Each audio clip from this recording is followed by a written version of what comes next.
nakakaloka. Yun ang masasabi ko tungkol sa naranasan kong workshop nitong nakaraang Sabado. Workshop siya about sa Tagalog dubbing. Kasi na-meet namin in person yung 5 veterano na sa Tagalog dubbing dito sa Pinas. So, hello! Bago tayo mag-start, I'm Rai Vostruoso, but you can call me Rai. Pakalat-kalat lang ako sa dubbing world. Nag-aaral ako ng pagboboses, pagsusulat, audio editing, marami pang iba. Actually, pakalat-kalat nga ako. So, nakakaloka lang na tumungtong na tayo sa part na to kasi may gusto akong pag-usapan at i-chika sa inyo about sa mga natutunan ko mula sa 5 veteranong na-meet namin last Saturday, April 18. yung experience na yon, yung ma-meet sila in person, yung ma-meet yung mga dubbers o yung mga bosses sa likod ng mga sikat na palabas noon hanggang ngayon, isang malaking blessing talaga yon. Hindi lang sa akin, kundi pati na rin sa aking mga kasamahan doon sa workshop na yon.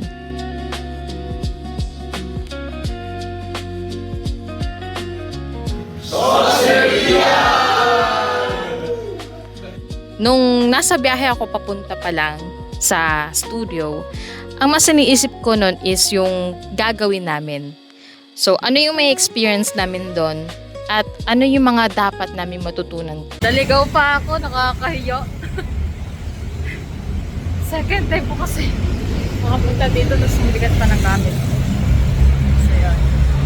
Nung morning, nagchika-chika lang kami about sa Tagalog dubbing. Nag-introduce din yung mga yung mga panel namin, yung mga mentors namin, which are sina Sir Vince Gutierrez, si Sir AJ Constantino, si Ma'am Grace Cornel Constantino, tapos si Sir Louie Paraboles at si Sir Monty Repuyan. So, yung 5 yon, kung kilala nyo sila at alam nyo yung mga binosesa nila, yun po at sila po talaga ang nagturo sa amin nung Sabadong yon. Nung nag-introduction na nga kami, inamin ko sa kanila. Sinabi ko sa kanila na hindi ko sila kilala. Buti pa yung iba, may strong foundation sila sa pagpasok ng industriya. Yun yung passion nila. Yun ang nagpa-drive sa kanila, sa mga kaibigan ko. Wherein me, dinala ko sa industriya dahil nilid ako ni God. So, sinabi ko yan sa kanila in person. Talagang yun naman talaga yung totoo. Kahit na anong pigil ko, kasi nga noong pa man, wala naman akong pakialam sa dubbing. Not until na nung way back 2023, si God na talaga ang nagdiretso sa akin dito, nag-shoot ng ball. So, ang nangyari nito, ang ina-expect ko na lang talaga the entire time ay matuto. Kasi nandito yung sarili ko nakikita ko yung sarili ko sa larangan na to. Ang isa sa mga kinatindig ng balahibo ko kasi noong time na yon, yung talagang sobrang na-impressed ako is yung boses kasi nila. Kaya tayo nandito ngayon kasi itutuloy natin yung sinimulan nyo dun sa With Your Tatay nun. So wala kang gawa siya. And sa tulong ng mga kasama natin at voice actors. Ako nga pala si Vincent Gutierrez. Nagsimula ako sa dubbing 1996, Ghost Fighter. Si Dada yung mentor ko. Bale, sila si Monty, sila yung mga dubbers nun So sila yung sa kanila ako natuto. And eto, kasama natin sila Louie, AJ, Grace, and Monty. Sinabi sa amin ni Sir AJ na isa to sa mga sinabi niya, nilang lahat din, na ang dubbing ay high form of art. High form of performance art. Bakit? Kasi madugo siyang ginagawa.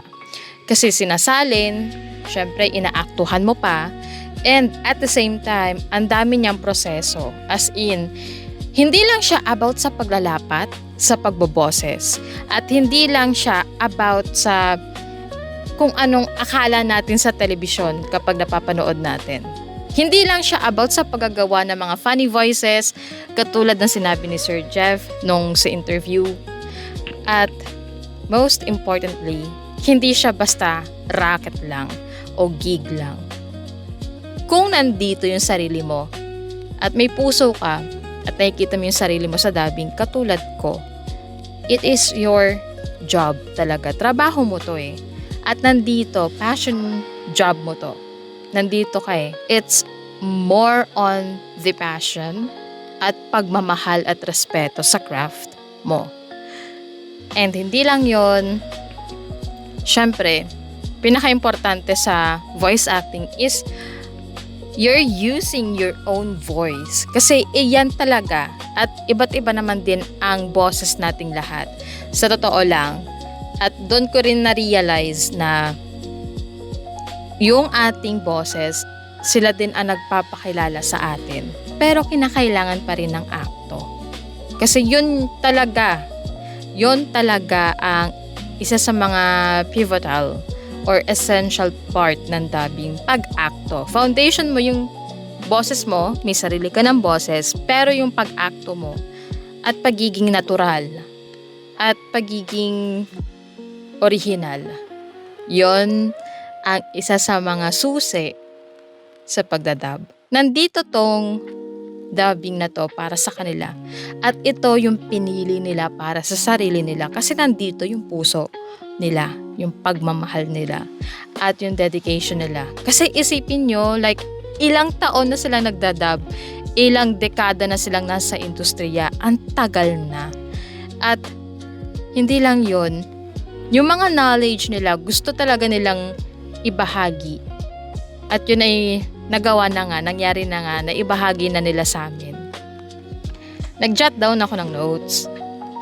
Yon. So, unfortunately, yung sulat ko, ang gulo na sulat ko kasi nagmamadali ako mag-jot down kasi unang-una sa lahat, as a beginner, lalo na't kung ang kaharap mo ay professional na at marami nang naranasan sa field or sa craft na ginagawa mo ngayon, mas importante na makinig ka talaga sa nakakaalam, sa matagal na talaga. Kasi sila yung naka-experience na ng maraming beses sa craft mo or sa field mo. Well, pwede naman mag-search. Okay lang naman na mag-search. Pero iba pa rin yung feeling na makausap mo sila in person. Kaya kaming mga magkakaklase sa workshop na yon, kaming magkakaibigan, talagang napao kami sa lahat ng sinabi nila kasi hindi yun matutumbasan ng kahit ano halaga. Kasi yung mga knowledge na yun at yung opportunity na yun na makausap sila in person, malaman yung background nila at mapahinggan yung kwento nila, priceless yun. So yan, diba? I'm not sure kung mababasa nyo to na mabuti, pero ito, yung na-jot down ko. Ilang page to? 4 pages. Kulang pa to, nag-jot down din ako sa phone ko habang nagdadub naman. Yan. So lahat ng na-store ko na knowledge or learnings from them, kasi hindi ko kasi to makikita online. Hindi ko to maririnig sa iba, not unless sila mismo ang nagbahagi. Kasi kanilang karanasan to. Ang una kong sulat is, hindi to racket. Huwag mo sasabihin na hindi mo kaya. Isa to sa mga tumatak din sa akin. Huwag mo sasabihin na hindi mo kaya. Kayanin mo. Kailangan mo siyang kayanin. Dahil nandito ka. Nandito yung puso mo. Huwag sabihin na manggagaya. Which is, si Sir Monty ang nagsabi nito. So, nire-refer kasi niya dito ay yung character impressions na gagayanin mo lang yung boses ni ganito, ganyan. Kasi mas importante sa kanya na marinig niya yung boses mo mismo. Hindi yung ginaya mong boses mula sa ibang tao o sa mga characters. Signature mo ang boses mo kapag dubber ka. Signature mo yan, nag-iisa lang yan, wala yang kapareho. Yun din ang sabi niya. Ang pwede mo lang gayanin ay yung delivery at emotion. Yun kasi ang kinakailangan din. At may tinatawag silang term doon which is parrot. So, iparot mo tong director na to. So, ibig sabihin yung delivery, kopyahin mo, gawin mo. Yung emosyon na ginawa ng director, gawin mo. Yun ang pagpaparot sa kanila. Tapos ito pa, kailangan mong madapa para matuto. I'm not sure kung sino talaga nagsabi nito kasi hindi ko naisulat kung sino. Pero feeling ko si Sir Vincent ang nagsabi nito. Kasi unang-una sa lahat, hindi ka kasi matututo. Ang mga beginners, pag beginner ka, you are bound to make mistakes talaga in the first place. Talagang hindi mo maiiwasan yun kasi nangyayari talaga. And wala namang pumasok o wala namang nagsisimula na magaling na agad. Katulad ng sinabi ni Sir Jeff. Dito mo rin kasi malalaman sa dubbing kung paano yung approach mo rito. Ito ba ay pinagkakakitaan mo lang? Passion mo lang ba to? Like, wala kang intention na gawin tong trabaho? Or gusto mo talaga maging professional sa field na to? At isa pa sa napansin ko sa kanila, like, hindi sila yung type ng tao or professionals na mahilig mag-brag ng mga previous works nila na ako yung nag-boss sa ganito, ganyan. Ang mas importante sa kanila is kami. Matuto kami mula sa karanasan nila, sa mga natutunan nila. Hindi ko siya in-expect na ito talaga yung isa sa mga workshop na tatatak talaga sa akin. Sobra. Kasama na yung turo ni Sir Jeff. Posibleng magtagumpay ka sa voice acting kung marunong kang magsulat ng dubbing script. Kung papasukin mo ang dubbing world, mas maigi na gawin mong training ground sa pagsisync. Hindi lang sa pagboboses, sa pagsisync at pagkakaunawa at pag-deliver ng line ay ang pagsusulat. Kasi ang script, siya ang puso, I believe, puso at utak ng dubbing. Kasi kung walang script, palpak yung script, hindi maganda ang pagkakasulat, hindi rin magiging maganda ang kinalabasan ng proyekto. Kaya nakadepende talaga sa writer, sa isang mahusay na writer, ang magiging kinalabasan or magiging final product ng isang dubbing project.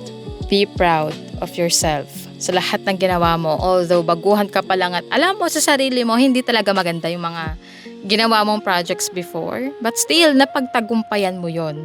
Nagawa mo yon. Kung iisa-isahin ko to, aabutan tayo ng siyam-siyam rito kasi ang dami nilang binigay na info talaga na sobrang sulit na alam kong hindi ako nagsising pumunta. After lunch, so nagkaroon ng konting activity which is tongue twisters, tapos stretches, vocal warm-ups.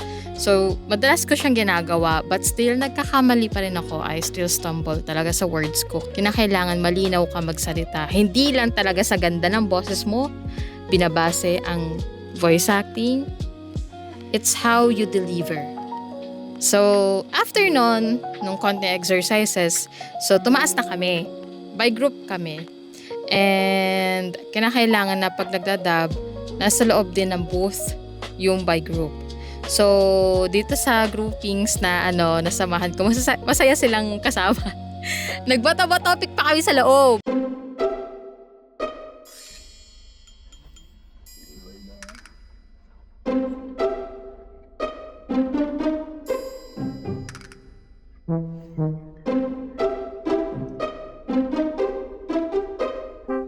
Ganun yung experience sa loob ng dubbing booth.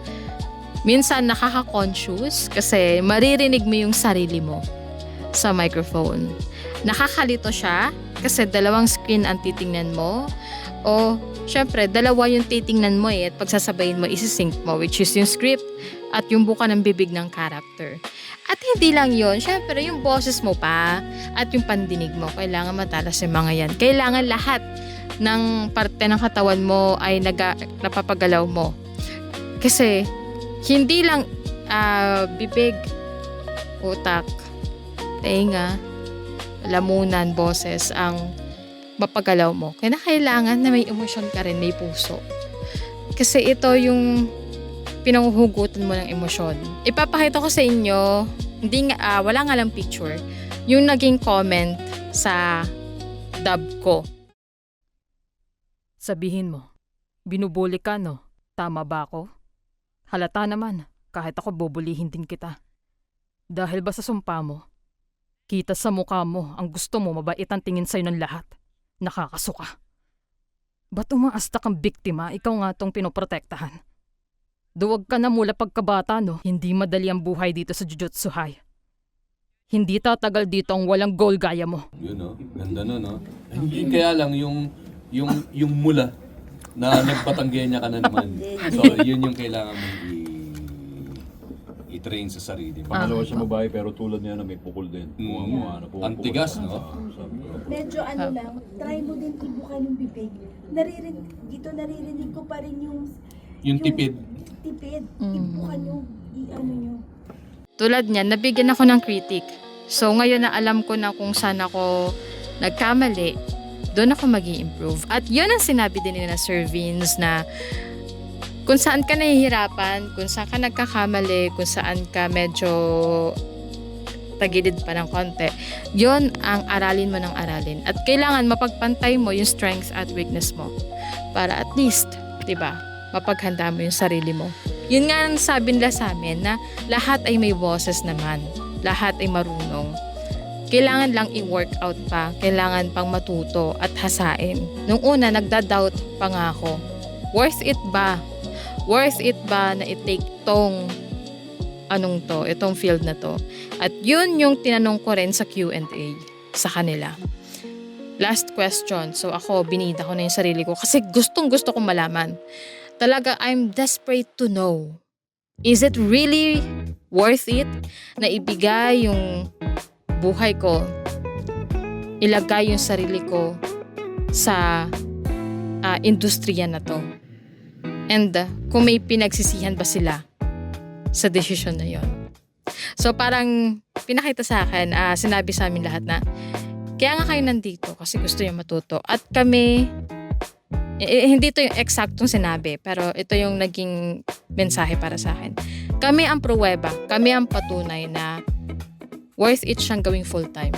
Kaya before ko i-end ang video na to, so nagkaroon ako ng mini interview with my classmates, with my friends about sa ano ang natutunan nila sa workshop and ano yung gusto nilang sabihin. I dedicate this part of this vlog to Langit. Talagang napaka-special niya sa amin. So, eto na. Langit, para sa'yo to. At syempre, para rin sa aming mga mentors. Hindi, okay lang. So, sino ka? Tsaka bakit ka naparini?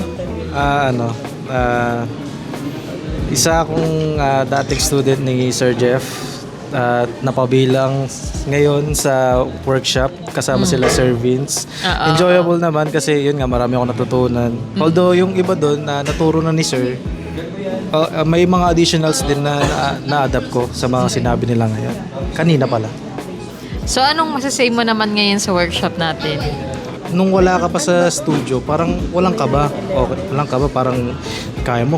Pero nung nasa actual na ka na, tapos kasama mo pa si Sir Monty, medyo mauutal ka sa mga words, pero eventually nakaya naman na deliver naman ng smooth. Although hindi naman perfect, pero okay na 'yun. At least okay kila Sir.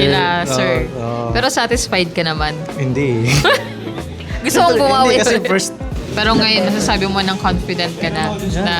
Hindi naman totally 100%, pero kaya kong makipag socialize sa iba na hindi ako yung parang namimilit. Parang hindi ako yung pilit na magsalita na nahihiya masyado. Kaya ko pa naman mag-engage ng conversation. Nice. So, yeah. At least naman, di ba? Iba rin. Yes. Sige, thank you so much. Ano nga pangalan mo? Nico. Si Nico, Yes. si Kulas. Yeah. Yan. Palayaw sa akin yan ni Sir Jeff. O baka naman gusto mong ilapag ang iyong mga social media accounts. Hindi, secret. Ay, secret daw. Hello po. Ako po si Yaya. Ako ay member ng HXDO Hunter Dubber.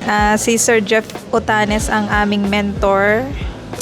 Tapos ngayon, pinagpatuloy namin yung kanyang nasimulan sa amin. Ayun. Grabe, ang dami naming na-meet na mga OG. Grabe, intindi. Parang alam mo yun, nakaka-starstruck sila. Ang gagaling nila. Halos hindi mo na maibuka yung bibig mo. Kasi sa kaba. Pero ang dami naming natutunan sa kanila. Bongga. Haro-haro? Ayun, ang dami nga nating natutunan ngayon. Grabe, ang dami nilang shinare na mga experience. Tapos, ng mga technique.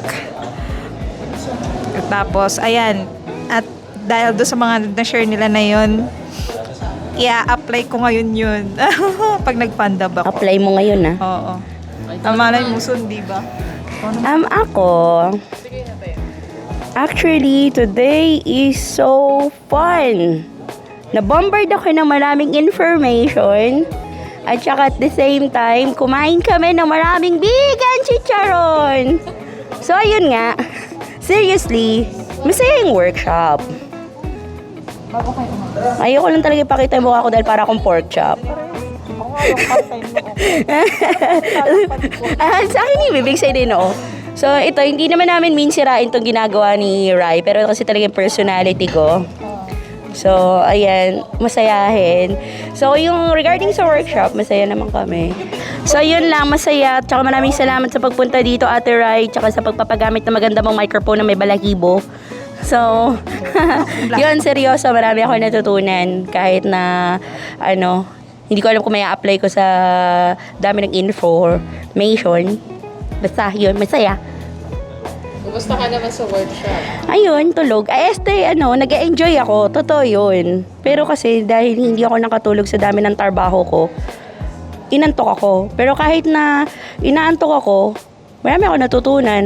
Yun yung ibig sabihin ng totoong nakaka-enjoy. Kasi kahit inaantok ka na, may natututunan ka pa rin. Ayun, so kasama natin ngayon si... Reynald po, Reynald. A.K.A. Papa Ray. Papa Ray! Ayun ang magiging branding natin simula ngayon. Dahil official voice actor ka na. Nice! So Joke lang, di pa sure yun. Di pa sure yun? Anong Next. pinagkakabalahan mo ngayon? Tsaka bakit ka napunta dito? Busy sa business. Hindi, joke lang. Business. Focus tayo sa pag-i-improve sa larangan ng voice acting. Kaya kailangan nating ma-expose sa mga projects and then sa mga workshops natin para at least magamit natin yung boses natin at masanay yung lalamunan natin, magkaroon siya ng hulma, guys. Tapos, unti-unti na tayo mag-i-improve. Kumusta naman na experience mo sa workshop natin? Sa workshop natin, sobrang grateful ako kasi first of all, bukod sa libre lang siya na pinurso ni Langit, shoutout Langit, imagine 6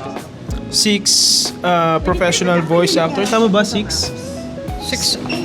Oo. Kasi si... 5 lang. 5 lang. Basta Hindi, guys. actually, 7 sila eh. Mga OGs yung Oo, mga... mga OG sila.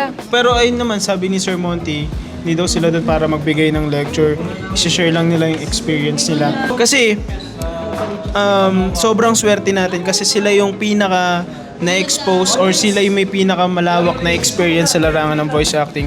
Kaya, sobrang grateful talaga tayo kasi na-share nila yung experience nila sa atin na pwede rin nating ma-adapt Sa true. para mag-improve pa tayo.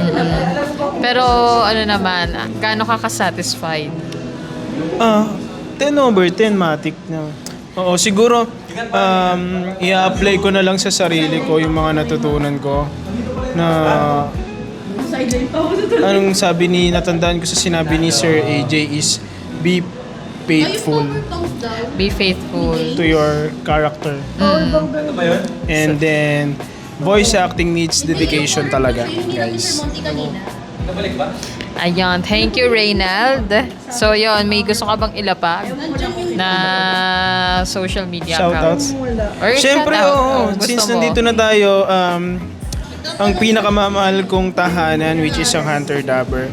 Yan, patuloy pa rin kaming magpo-produce ng mga fan-dubs kahit busy kami. Kasi ito rin yung way namin para mag-improve kami. And then also, ipa-plug ko na rin ipaplug ko na rin yung YouTube channel namin, which is ang Kwentong Tinig ng Kadiliman Diary. O paano ba yan? Ikaw muna magpakilala. Okay. So, hello. Ako po si Hedrick. Ayan. Hello po sa inyong lahat.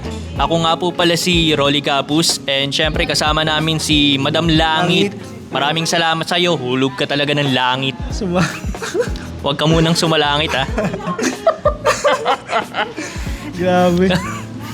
So ikaw munang unang magbigay ng So, ayun. Marami akong natutunan, especially kina Sir Monty, Sir Vince, at saka kay Sir Louie, at saka kay na Sir AJ din. Ayun, bale, yung mga ano nila kanina, parang nag-sink in sa akin, kumbaga, yung mga words na, tawag dito, yung nakakatuwa, dapat pala, nakatutuwa, ganun, yung mga word. Pero madami pa siya, actually. Tapos yung tinuro din sa akin ni Sir Louie yung atake na parang suwabe, ganun. Grabe. Kasi maraming learning ako na ano kanina. Pero, ayun. Hindi ko na siya ma-summarize lahat kasi medyo drained na yung utak ko. Pero, marami pa rin natutunan kahit paano.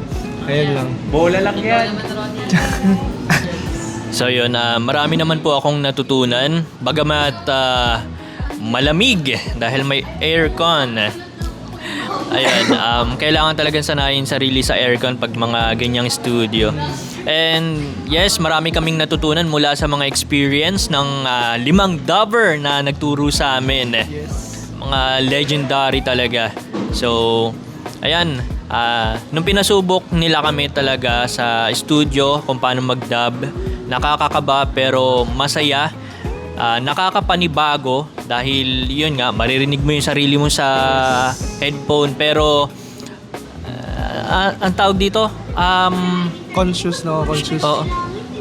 Sobrang ano siya, yung tipong kapag ka, 'di ba, pag nagfa-fandub tayo, iba yung ayun, napakaganda pa lang mag-dub kapag ka yun talagang mic size studio yung ginagamit mo. Sobrang linis ng boses, napakalinis. Kumpara kapag ka nagpa-fandub, gamit lang yung cellphone.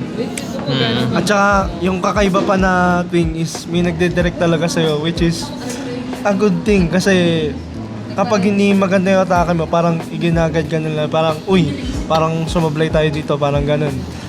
Parang ipaparetake sa'yo hanggang sa makuha mo yung atake na gusto nila, ganun. Saka yung maganda pa dun sa sinabi nila sir.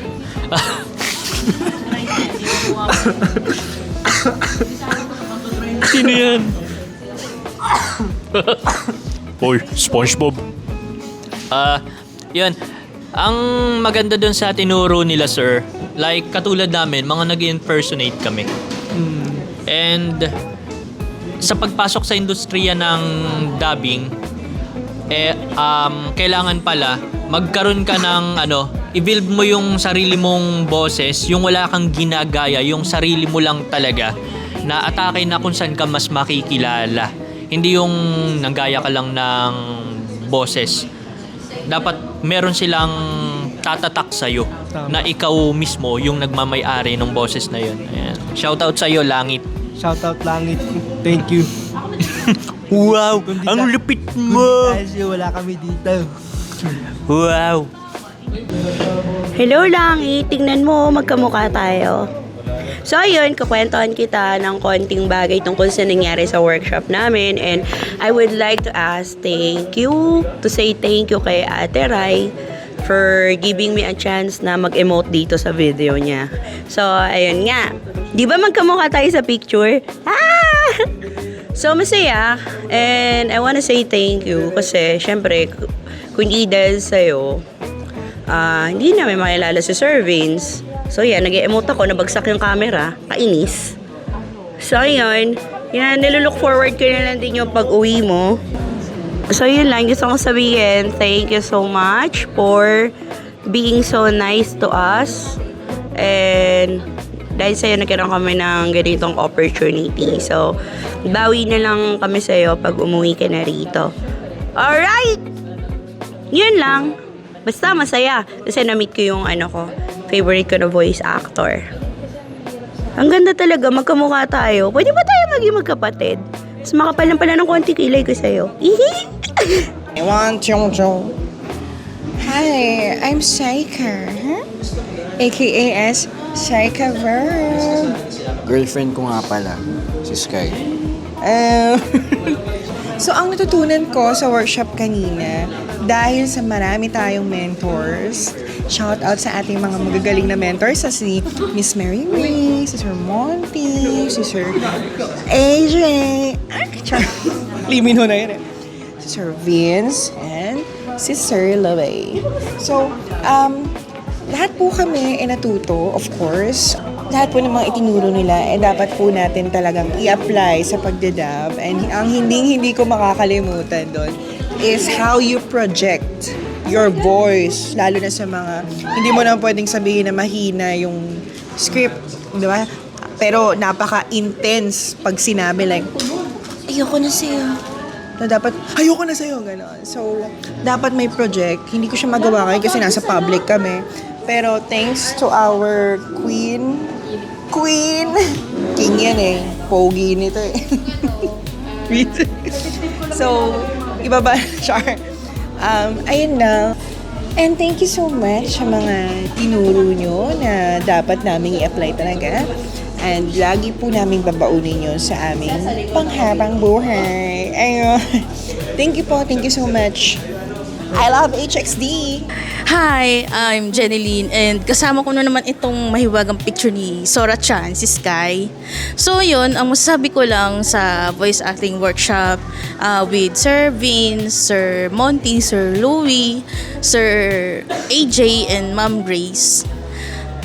Nakaka-overwhelm sa feeling and alam mo yung feeling na pag someone nagsishare ng mga bagay, lalo na may kinalaman sa kaalaman, lalo na sa voice acting, lalo na sa mga kagaya namin na inspired na aspired voice actors in the future, or yung iba naman sa amin ay gumagawa na rin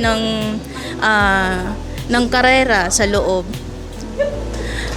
Nakakataba sa puso kasi nag-take ng time and effort na para lang maidaos tong workshop at alam mo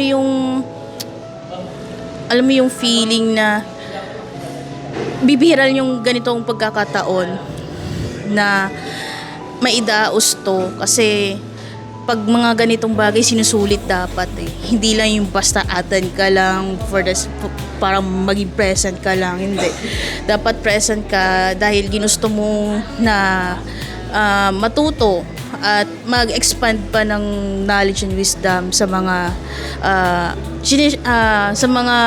may share nila about sa voice acting and pati rin sa script writing actually kasi laking bagay din lalo na sa mga writers. Most of voice actor is nagsisimula din sila sa script writing. Doon nag-i-start talaga kasi pag ang writer is pag gumagawa ng script talagang pre-dub ang ginagawa ng mga writer. Baga para malaman yung tamang syncing, yung timing, and yung pagkaka-delivery. So hindi lang isang character kundi buong mga character na nandun mismo sa series na yan or sa movie man. So masasabi ko ay nagpapasalamat ako sa kanilang 5, kila Sir Vince, Sir Monty, Sir Louie, si Sir AJ, and Ma'am Grace. Kasi alam kong may mga iba rin kayo ginagawa pero talagang nag-guess kayo na mag-share ng knowledge and wisdom sa workshop. And alam ko naman po na ramdam namin kung ano yung gusto nyong mangyari sa amin mga aspirant voice actor. And na-realize ko na dahil matagal na rin akong hindi nakapagsulat din dahil sa work ko and hindi rin ako nagkaroon ng pagkakataon na ma-practice ko rin yung sarili ko. Doon ko na-realize na importante pa rin yung magbasa. Kaya may bumuo sa isip ko na what if kung gawa na lang at least everyday magbasa ng mga random paragraphs or anything just to practice yung buka ng bibig, kasi isa sa mga napansin nila sa akin during nung pagsalang ko doon sa dubbing studio, hindi bumubuka yung bibig ko pag nagsasalita ako kasi tipid ng buka.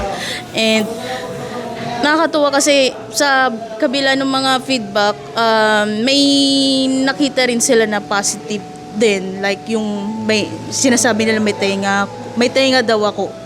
I mean, in a way na yung may tenga raw ako, yung nagpaparot ko tawagin. Kapag pinaparot ka na ng director at dapat makuha mo yung gusto nilang ma-deliver ng maayos. So, ayun.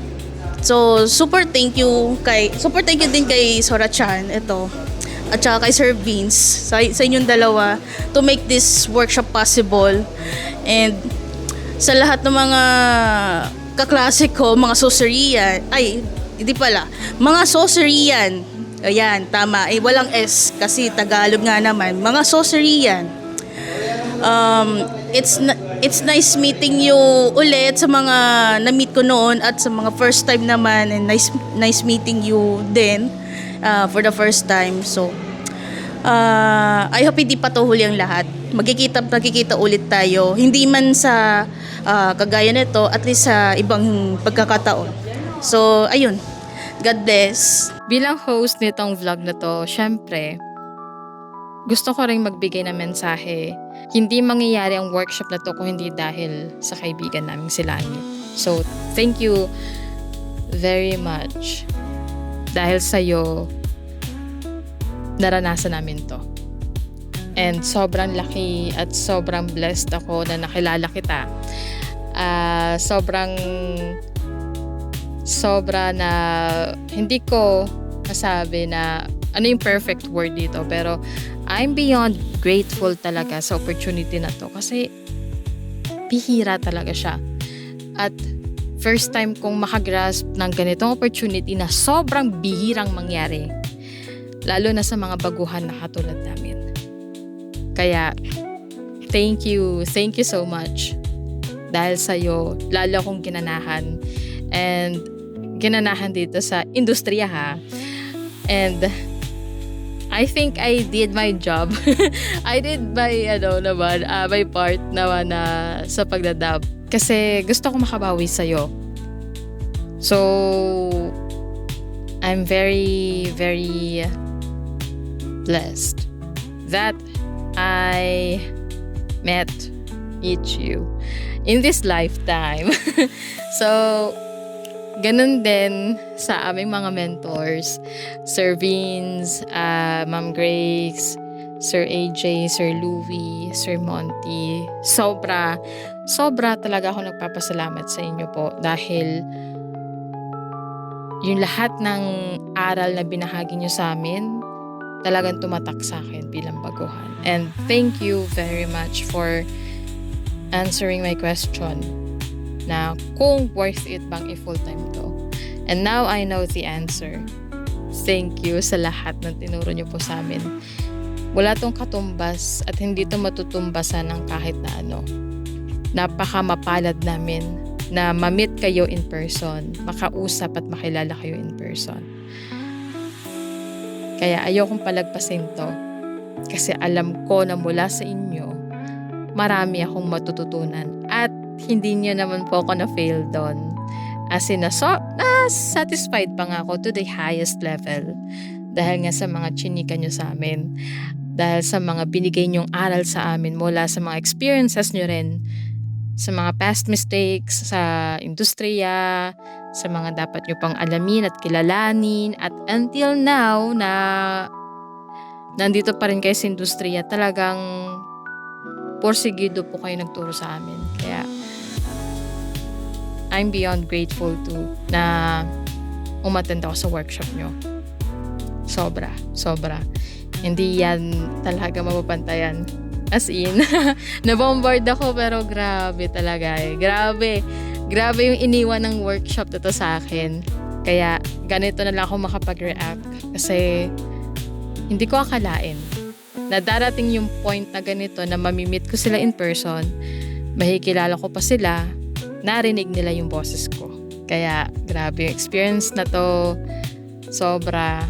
Syempre, mararamdaman at maintindihan nyo rin yung expression ko ngayon kung nasa ganitong point din kayo sa craft nyo.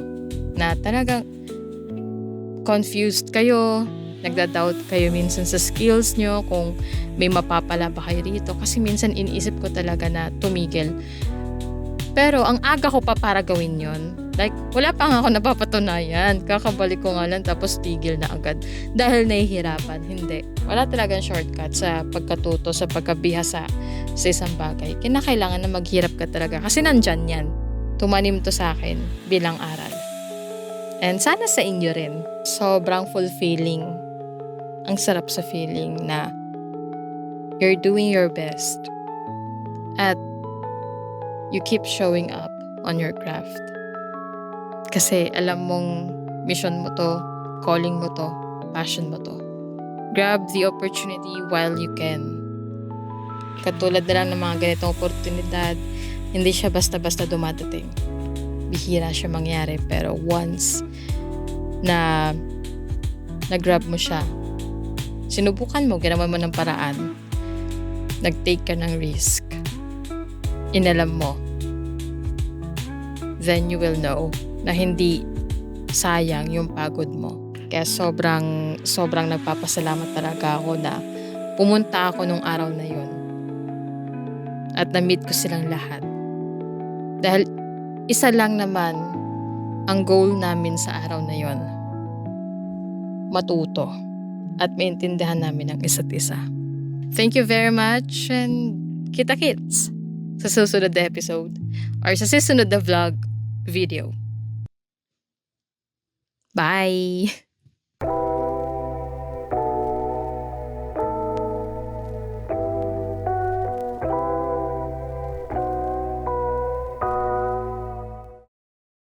Meow, meow, meow, meow, meow.